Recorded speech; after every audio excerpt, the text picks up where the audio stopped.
नमस्कार, मी अशोक मिरगे आणि आपण ऐकत आहात मिरगेंची कविता. सध्या भारतामध्ये चालू असलेल्या कृत्रिम गॅस टंचाईवर एक कविता मी तयार केलेली आहे. आणि ही कविता होय कृत्रिमच गॅस टंचाई आहे. युद्धजन्य परिस्थितीमुळं संपूर्ण सगळ्याच देशामध्ये थोडीफार प्रमाणात झालेली आहे. परंतु लगेच विरोधकांना ही एवढी सांड सापडली गॅस टंचाईची, जणू काही त्यांच्या काळात टंचाई झालीच नव्हती.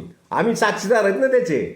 किती वेळेस टंचाई झाली होती आणि किती वेळेस काळा बाजार झाला होता ते. तर तशीच निर्माण केली परिस्थिती आणि त्याच्यावरचं हे काव्य कालाय तस्मै नमः, कालाय तस्मै नमः या नावाची ही कविता मी तयार केलेली आहे.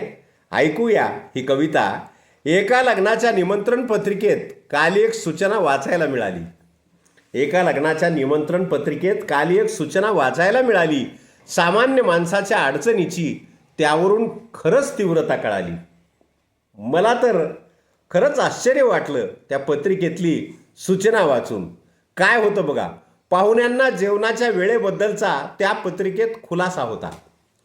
पाहुण्यांना जेवणाच्या वेळेचा त्या पत्रिकेत खुलासा होता. सूचनेत मेन्शन केलेल्या वेळेचा थोडक्यात असा आशय होता. सायंकाळी 7 वाजल्यापासून जेवणाची पहिली पंगत बसेल. सायंकाळी 7 वाजल्यापासून जेवणाची पहिली पंगत बसेल, पण 7 पासून गॅस संपेपर्यंतच या जेवणाची रंगत असेल.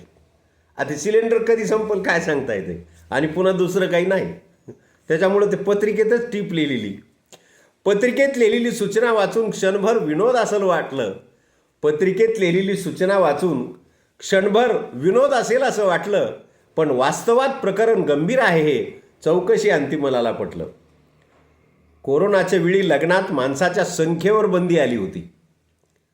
कोरोनाच्या वेळी लग्नात माणसाच्या संख्येवर बंदी आलेली होती. इथे मात्र सगळं सामान असूनही जेवणावर बंदी झालेली होती. कमाल आहे की नाही. कोणत्या वेळी नेमकं काय होईल हे सध्या सांगणं कठीण झालंय, आणि म्हणूनच कालाय तस्मै नमः. कोणत्या वेळी नेमकं काय होईल हे सध्या सांगणं कठीण झालंय. मोठ्या लोकांच्या राजकारणात इथे सामान्य माणूस दीन झालंय. कविता आवडली असेल तर यूट्यूब चॅनलला सबस्क्राईब करा. ते मात्र विसरू नका. लाईक करा, शेअर करा. पुन्हा अजून नवीन विषय घेऊन मी आपल्यासमोर येईल. तोपर्यंत सर्वांचे